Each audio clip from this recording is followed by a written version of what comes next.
ఓం నమ శివాయ. శివుని యొక్క పరమ పవిత్రమైనటువంటి సదాశివ కోణకైతే ఈరోజు మనం వచ్చామండి.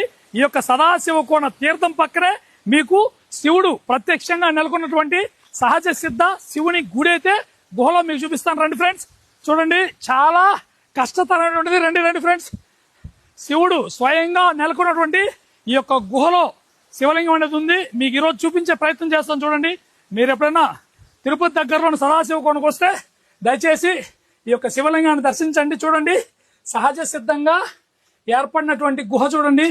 చాలా కష్టమండి లోపలికి పోవడము. నేనైతే లోపలికి పోతున్నాను. చూడండి, లైటింగ్ ద్వారా మన లోపలికి వెళ్ళే ప్రయత్నం చేస్తాము. చూడండి ఫ్రెండ్స్, శివుని యొక్క మహిమలు కోకొల్లలు చూడండి ఫ్రెండ్స్. ఎంత గుహ లోపల శివలింగము. రండి ఫ్రెండ్స్, చూడండి ఫ్రెండ్స్, ఎంత దగ్గరలో చూడండి. సహజ సిద్ధంగా ఏర్పడినటువంటి శివలింగం చూడండి, ఎంతో గొప్పది.